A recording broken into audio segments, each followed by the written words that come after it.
Pelos prados e campinas verdejantes eu vou.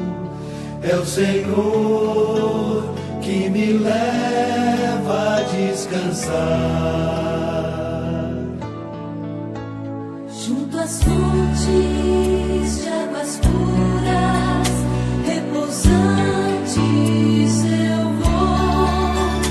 Minhas forças o Senhor vai animar. Tu és, Senhor, o meu pastor, por isso nada em minha vida faltará.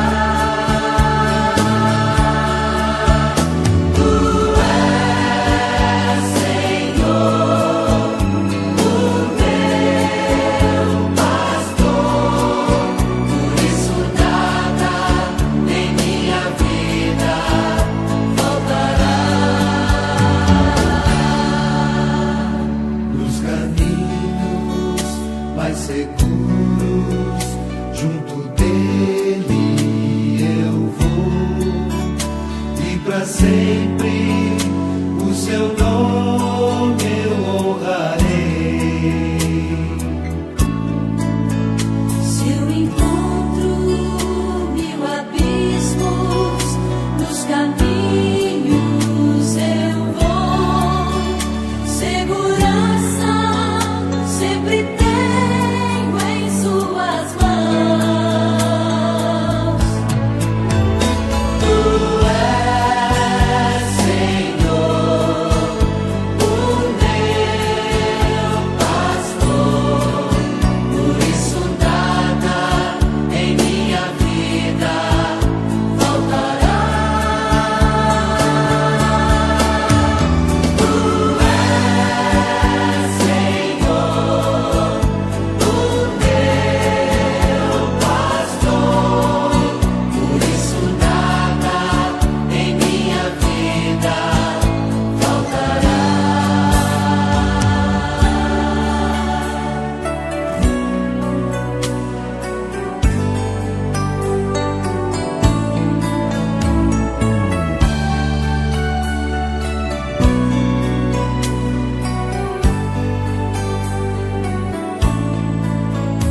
Num banquete em sua casa, muito alegre eu vou.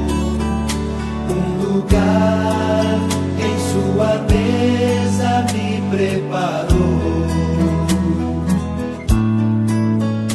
Ele unge minha fronte e me faz ser feliz, e transborda a minha taça em seu amor. Tu és, Senhor, o meu pastor, por isso nada em minha vida faltará. Tu és, Senhor, o meu pastor, por isso nada em minha vida faltará. Bem à frente do inimigo, confiante eu vou. Tenho sempre o Senhor junto de mim. Seu cajado me protege e eu jamais temerei. Sempre junto do Senhor eu estarei. Tu és, Senhor,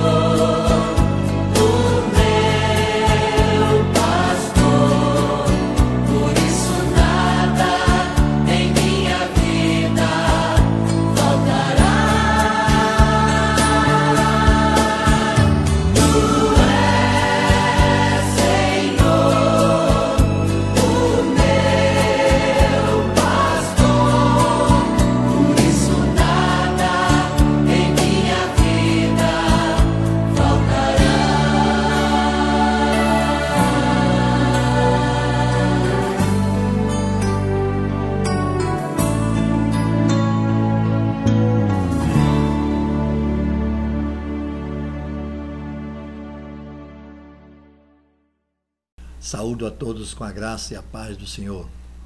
Nessa quinta-feira à noite, quando mais uma vez nos encontramos, ainda virtualmente, é claro, mas estamos participando desse culto de oração e estudo bíblico que desejamos que a bênção de Deus sobre as nossas vidas seja realmente sentida e nós possamos, sendo abençoados, viver de acordo com aquilo que Deus faz a nosso respeito. Seja muito bem-vindo, participe conosco, continue conosco nos momentos seguintes, que nós vamos louvar a Deus, vamos orar, vamos estudar a palavra do Senhor. E uma das questões, você é salvo? Tem certeza disso? Nós vamos tratar disso hoje à noite. Que Deus abençoe.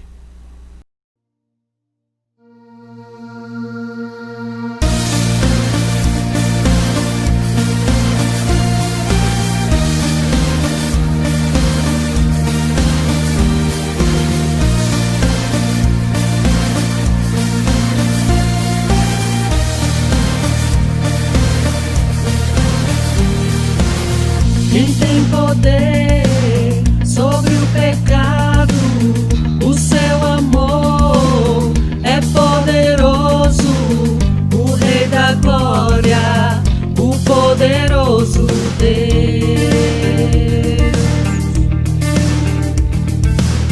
A terra treme com sua voz e nos deixa maravilhados. Da glória, o poderoso Deus, maravilhosa graça, amor que nunca falha, tomou o meu lugar, levou a minha cruz, teu sangue me salvou.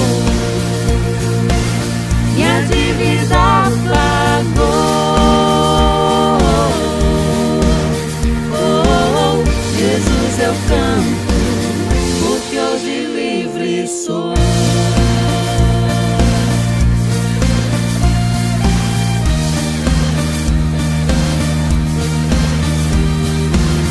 És quem traz paz aos caos dos homens, és escudo aos indefesos, o Rei da Glória, o poderoso Deus, reina em justiça sobre as nações, a luz que brilha na escuridão, o Rei da Glória, o poderoso Deus, maravilhosa graça, amor que nunca falha, tomou o meu lugar, levou a minha cruz,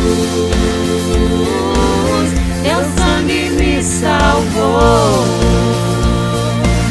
minha dívida pagou.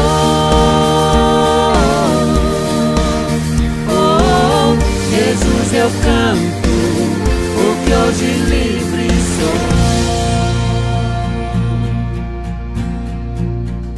Digno é o Cordeiro de Deus, digno é o Cordeiro que a morte venceu, digno é o Cordeiro de Deus, digno é o Cordeiro que a morte venceu, digno é o Cordeiro de Deus, digno é o Cordeiro que a morte venceu, digno é o Cordeiro de Deus, digno, digno, digno é maravilhosa graça, amor que nunca falha, tomou o meu lugar, levou a minha cruz, teu sangue me salvou, minha dívida pagou.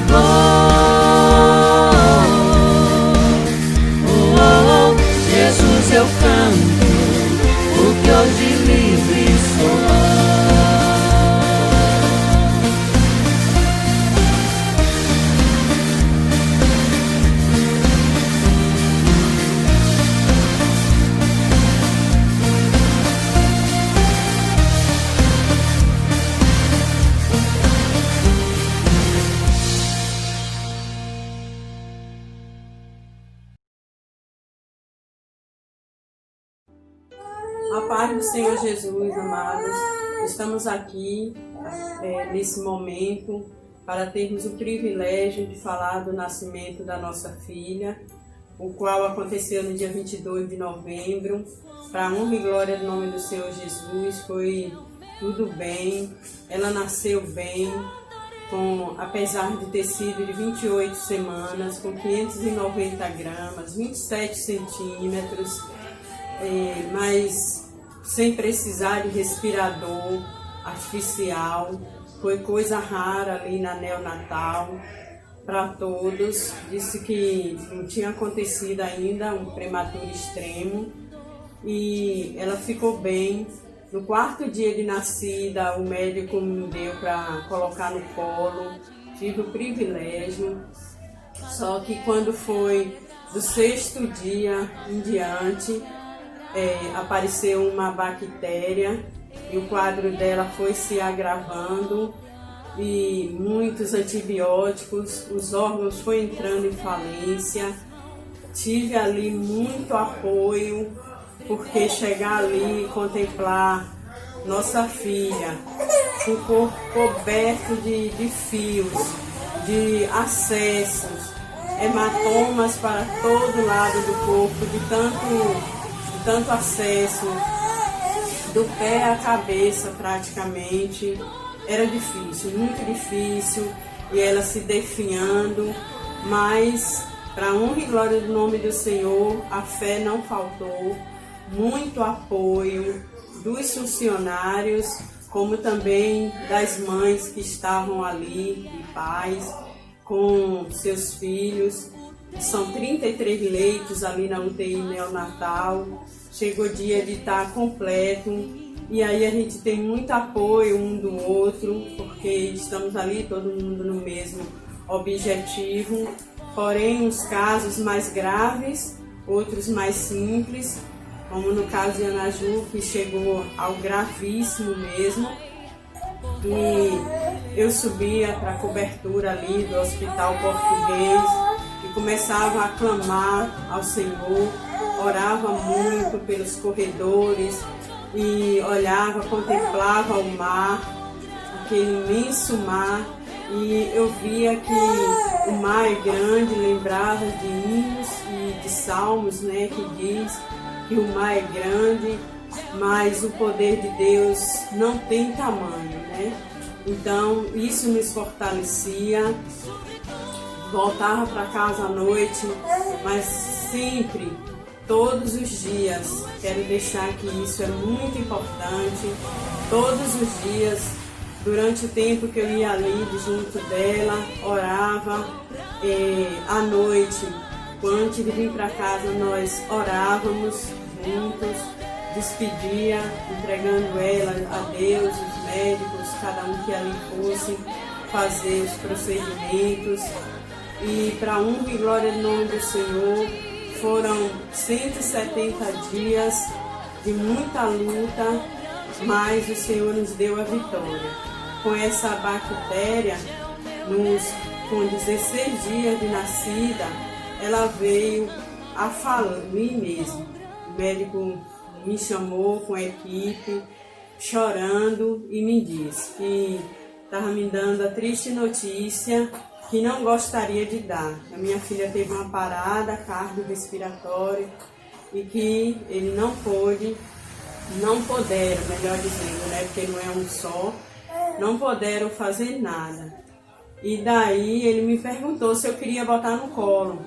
Eu botei, né, e lembrando do que diz lá em 1 Reis 17, fica esse texto, né, da viúva de Serepta, onde o profeta Elias realizou ali um milagre com o filho dela. Assim também Deus proveu, para a honra e glória do nome do Senhor, de volta a vida de Ana Ju. Eu botei ela no colo, já não abria os olhos, o queixinho duro, toda branquinha mesmo. E eu comecei a orar e declarando ali que Deus era Deus de milagre, que Deus operou no passado e opera no presente, opera porque Ele é eterno. E eu só declarava, Deus é Deus de milagre, Deus, eu sei que aqui só a Tua ressurreição.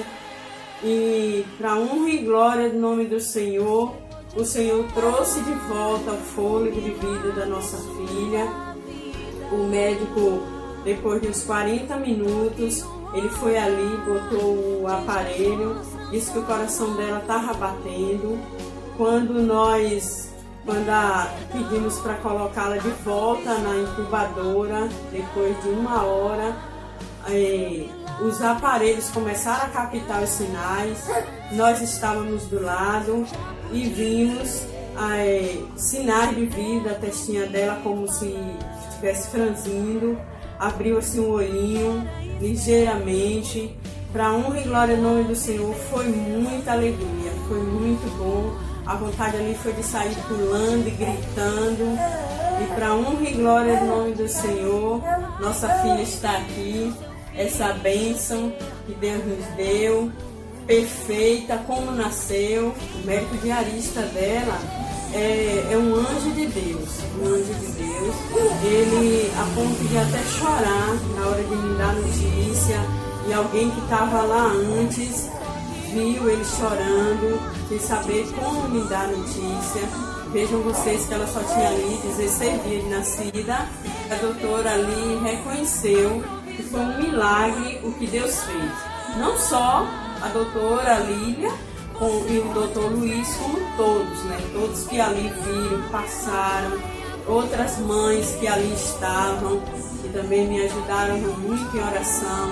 Agradeço a Deus pelas orações, né? Muitas orações foram solicitadas, e de amigos, de parentes, irmãos, e para honra e glória no nome do Senhor, eu ali clamando durante todo esse período e dizia: Deus, Tu és Deus, independente, né, como fala o hino, se Deus fizer, Ele é Deus, não há Deus maior, não há Deus melhor, ninguém explica a Deus, quão grande é o meu Deus, né? Lembrando sempre que ela era escolhida do Senhor, lembrando que Deus me usou para realizar o projeto dele, e que cada um de nós tenhamos essa responsabilidade de vermos que nós aqui na terra, os servos de Deus, devemos ser canais para que Deus venha realizar os seus projetos em nós. Em uma vida, o nascimento de um filho é um projeto de Deus em nós. É um projeto de Deus realizado aqui na terra. E aqui está, para a glória de Deus, nossa bênção, muito feliz. E nos dando felicidades também, né? Agradeço a oportunidade em nome de Jesus. Seu milagre vai chegar.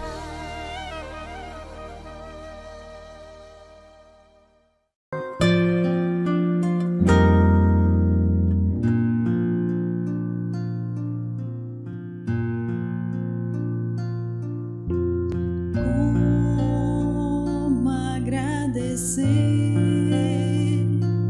a Jesus o que fez por mim, bênção sem medidas, vem provar o seu amor sem fim, nem anjos podem expressar a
Graça e paz, meus irmãos, boa noite.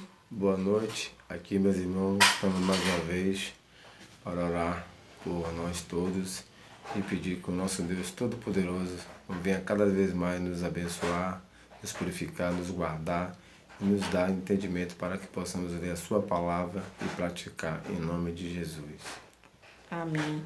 Vamos ler um versículo que fala sobre a intercessão aos nossos irmãos. Vamos ler de 2 Timóteo, que diz: Ademoesto-te, pois, antes de tudo, que se façam deprecações, orações, intercessões e ações de graças, por todos os homens, pelos reis e por todos os que estão em eminência, para que tenhamos uma vida quieta e sossegada em toda a piedade e honestidade. Oremos. Amém. Soberano eterno Deus e Pai, aqui na Tua presença, ó Deus, quero te entregar nas Tuas mãos as nossas vidas e te agradecer, Senhor. Mais uma vez, mais uma oportunidade, estamos aqui para louvar, agradecer e orar o Teu santo nome. Toma assim, Pai amado, Pai querido, na Tua presença, todos aqueles da Tua casa que se encontram enfermos. Que Tu venha, ó Deus Todo-Poderoso, derramar a Tua unção de cura. Venha fazer com que cada vez mais eles possam ter a certeza, meu Pai, que Tu é Deus. Em nome de Só Jesus, Tu cura, Pai. só Tu liberta, só Tu salva, só Tu restaura, ó Senhor. É por isso que nessa hora eu quero te entregar nas Tuas mãos toda a família Batista Pérola dos Mares. Nosso pastor Arno, que está completando mais uma vez um ano de vida, que o Senhor venha, meu Pai, derramar bênção sobre a vida do Teu servo, que ele possa ser cada vez mais um servo fiel, temente e obediente a Ti, Senhor. Toma nas Tuas mãos nossas vidas, nos protege e nos guarda, em nome santo de Jesus. Amém. Amém. Que tempo já faz que falaste com Deus, contando os segredos da alma. Que tempo já faz que oraste ao Senhor e de joelhos ouviste-lhe a voz. Que tempo já faz que não andas com Deus, deixando guiar tua vida. Teu amigo quer ser, quer dar-te poder, tu precisas sentir seu amor.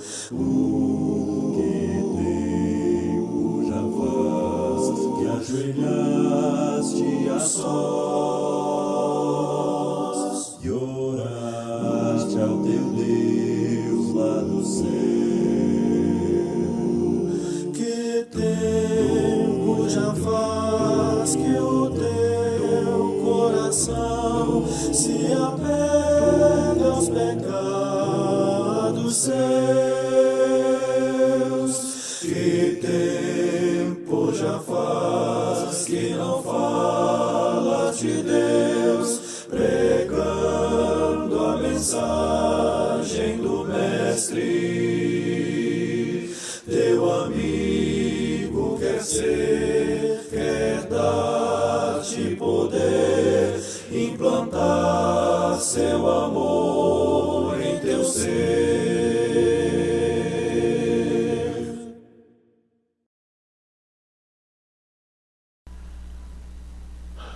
Uma vez salvo, salvo para sempre. Uma vez salvo, sempre salvo. Isso você crê ou você tem dúvida a respeito do assunto?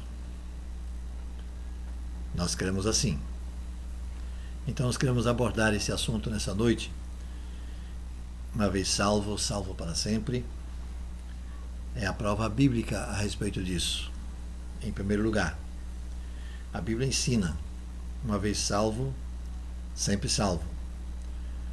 Ensina que podemos ser salvos de uma vez por todas, somente através de uma fé salvadora em Cristo Jesus, mediante arrependimento e confissão em Cristo dessa fé. Quando pessoas aceitam a Cristo como Salvador, talvez se perguntem se é possível perder a salvação. Se cometerem algum pecado, se fizerem algo errado, algo muito errado. É possível ser salvo e então perder a salvação por causa dessas coisas? Felizmente, a resposta é um retumbante não. Quando uma pessoa aceita Jesus Cristo como Salvador, ela é salva para sempre. Este fato é conhecido como doutrina da segurança eterna e também às vezes denominado uma vez salvo, salvo para sempre. Existem várias razões pelas quais uma pessoa possa estar confiante em sua segurança eterna. Primeiro, e o mais importante, é a evidência das Escrituras. João 3, 14 a 18, por exemplo, diz a respeito de Cristo, ou Cristo diz a respeito disso.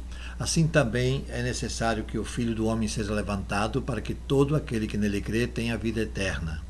Porque Deus amou tanto o mundo que deu o seu Filho unigênito, para que todo aquele que nele crê não pereça, mas tenha a vida eterna.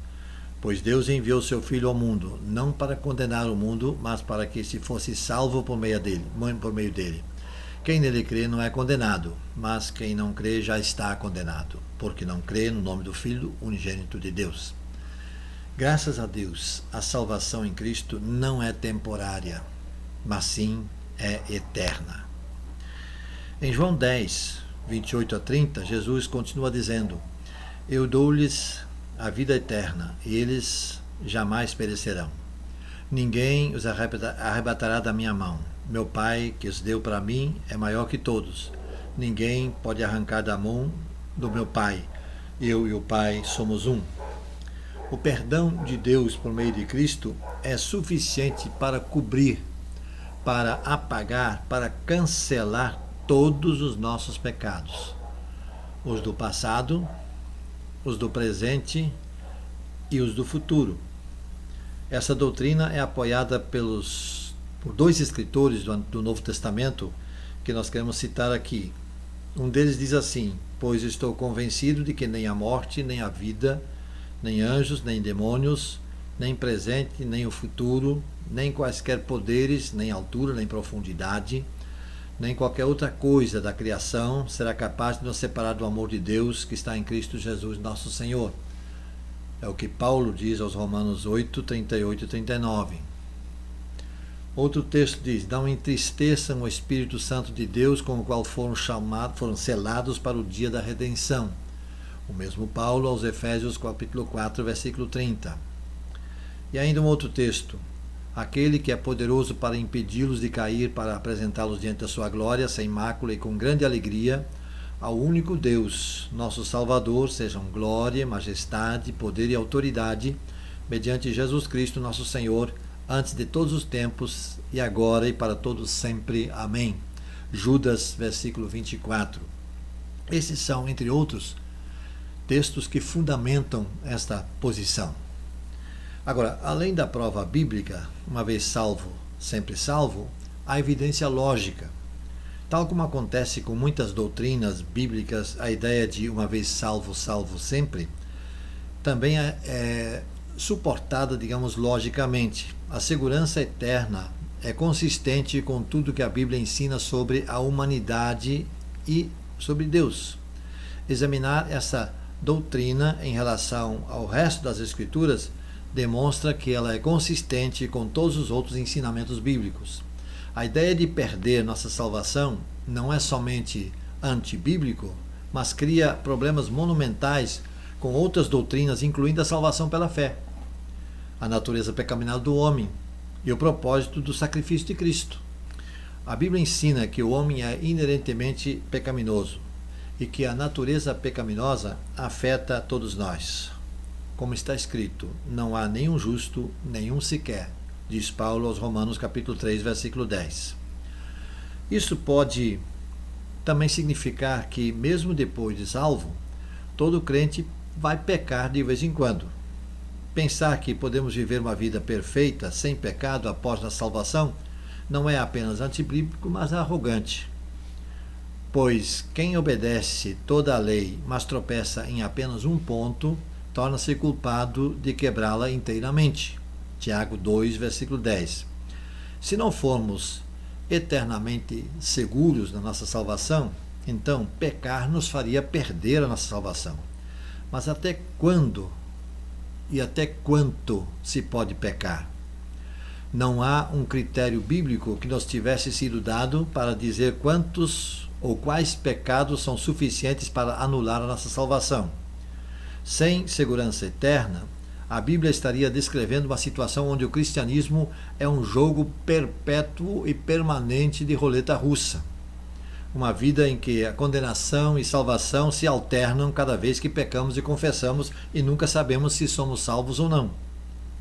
Certas passagens das Escrituras indicam que os nossos esforços de fazer boas obras nunca nos garantirão um lugar no céu.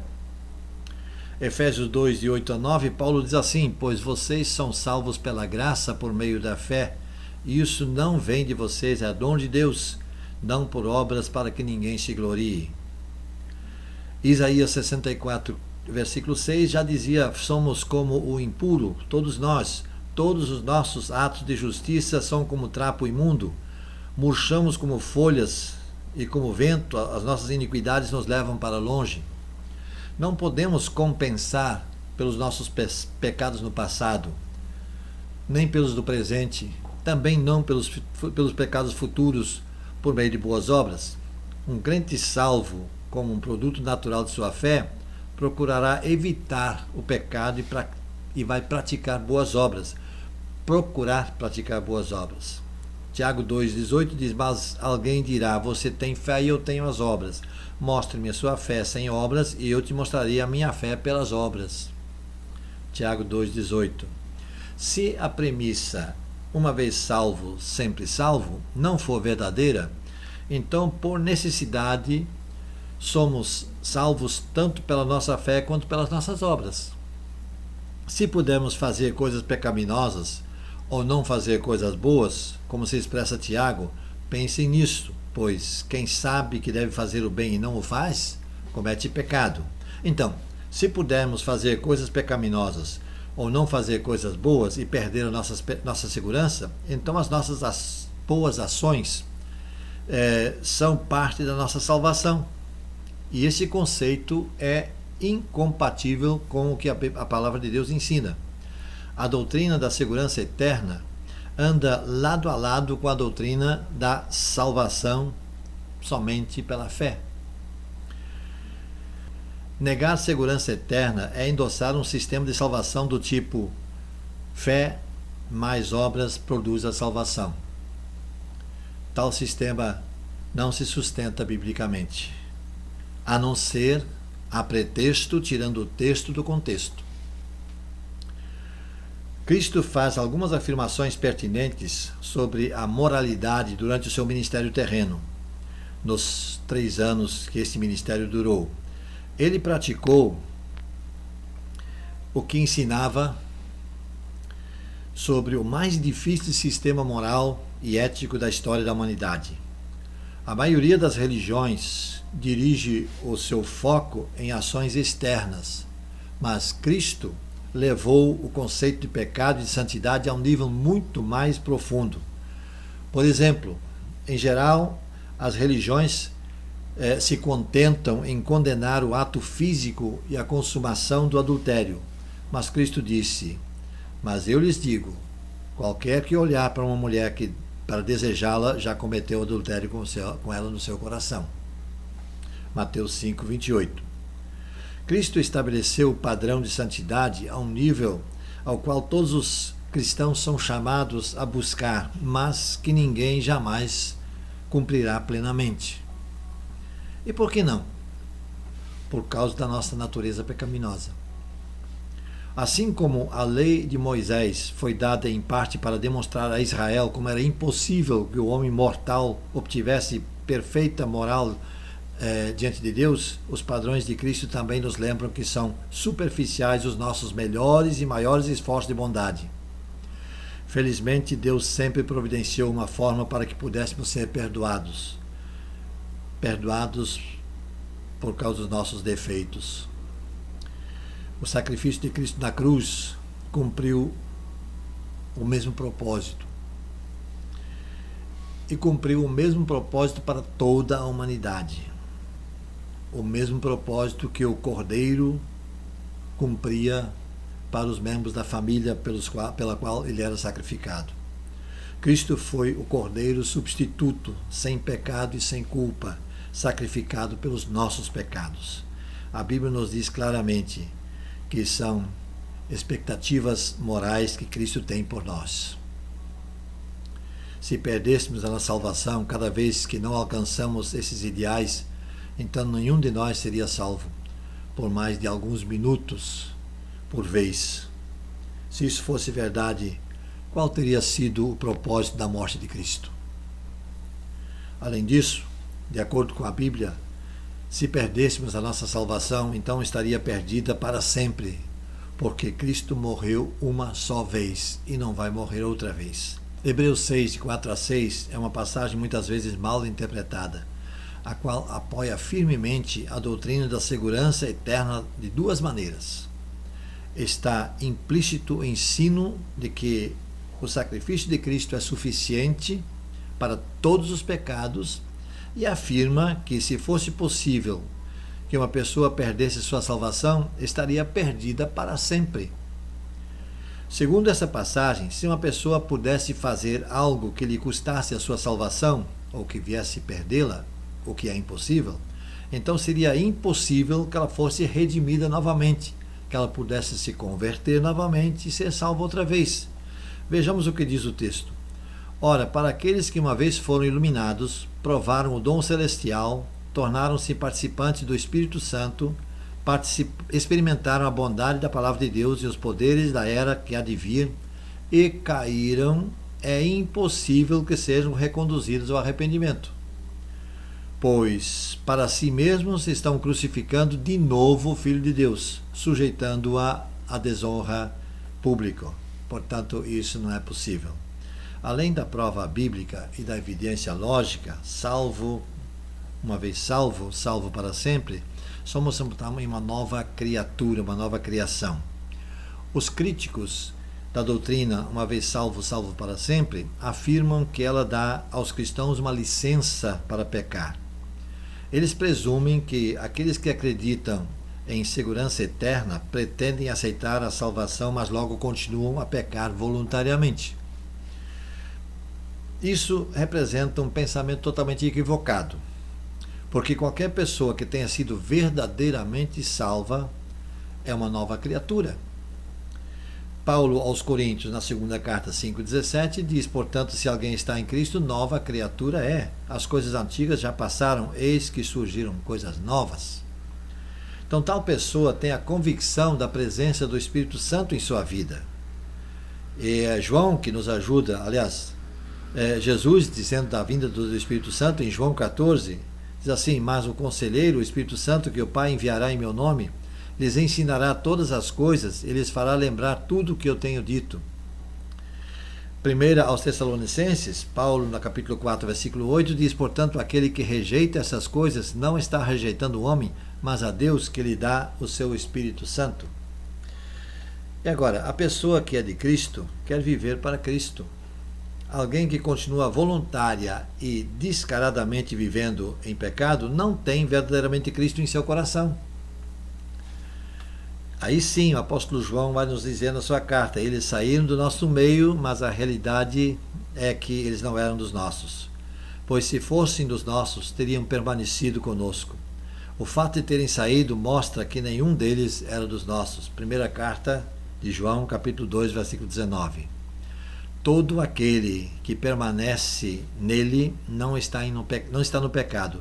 Todo aquele que está no pecado não o viu nem o conheceu. É João também, capítulo 3, primeira carta, versículo 6. Se alguém se considera religioso, mas não refreia sua língua, engana-se a si mesmo. Sua religião não tem valor algum. Tiago 1, 26. Então, embora esta falsa crença possa ser sustentada por alguns, ela não é parte dos ensinamentos de qualquer igreja cristã fundamentada na verdade. Romanos 3,8, o apóstolo Paulo vai dizer: por que não dizer, como alguns caluniosamente afirmam que dizemos, façamos o mal para que nos venha o bem? a condenação dos tais é merecida. Paulo encontrou isso no seu caminhar ao longo da sua jornada. Alguns diziam que eles, Paulo e os demais, diziam isso: façamos o mal para que nos venha o bem. Ele disse: isso é falso, totalmente falso, e essa é uma condenação merecida. Qualquer pessoa que voluntária e humildemente se arrepende do pecado, se volta para a cruz, confiando em Cristo como seu Salvador, será salva. Ao carcereiro de Filipos, Paulo e Silas respondem: creia no Senhor Jesus e serão salvos você e os de sua casa. Todo o que o Pai me der virá a mim, e quem vier a mim jamais o rejeitarei, diz Jesus, João capítulo 6, 37. Ele ainda responde em João 14, 6, eu sou o caminho, a verdade e a vida. Ninguém vem ao Pai a não ser por mim. A não ser por mim. Então, essa salvação é de uma vez por todas. É segura e é eterna. Aqueles que verdadeiramente depositaram a sua fé em Cristo são salvos.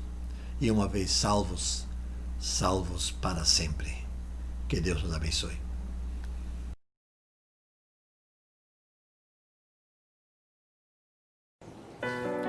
Doce e forte. Essa sou eu. Você olha para uma mulher à frente do seu tempo com respeito. Quando você é uma Débora, as pessoas costumam te procurar para ajudá-las a resolver suas questões mais profundas. E foi assim comigo. Embaixo de uma palmeira me assentava em Israel para ser a primeira mulher juíza e profetisa. Mulheres resolvidas são raras, mas são extremamente necessárias. São pontuais e promovem ambientes de paz no meio da guerra. São remidoras. O mundo natural nos revela muitas vezes o mundo espiritual que nos cerca. E a palmeira é conhecida por ser uma árvore de raízes profundas. Não sou fácil de ser arrancada, não sou melindrosa, não fico triste por qualquer motivo. Sou Débora, uma mulher que estava em um lugar pouco acessado pelas mulheres da minha época.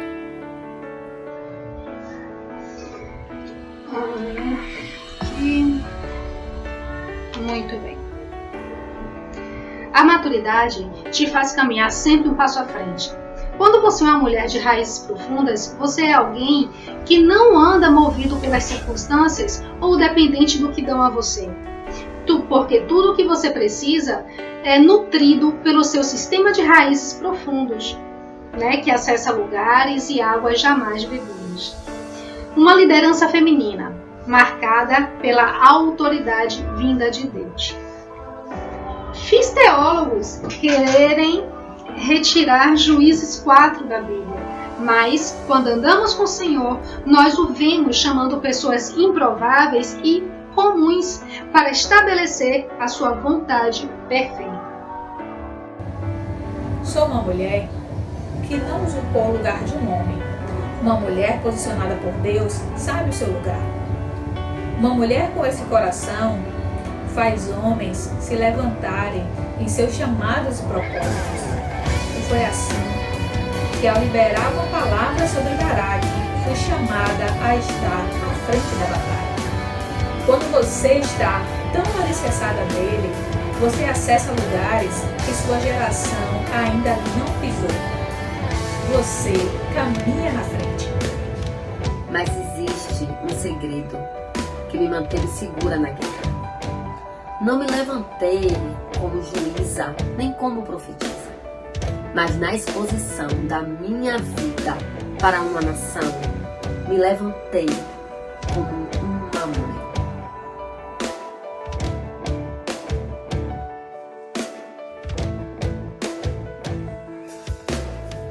Quem te autoriza na sua exposição é a sua casa.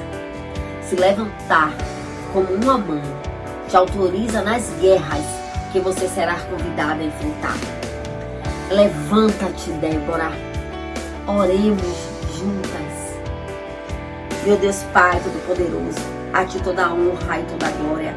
Como é maravilhoso, Senhor, ter um Senhor como nosso Deus. Um Deus amoroso, um Deus cuidadoso, Senhor. Obrigada por cuidar de cada um de nós. Obrigada por nos direcionar, por nos reposicionar, Senhor. Obrigada que a todo tempo possamos caminhar na Tua presença, Senhor. Possamos levar a Tua mensagem. Que possamos ser Déboras nessa geração. Obrigada por tudo. Nós te agradecemos em nome de Jesus. Amém.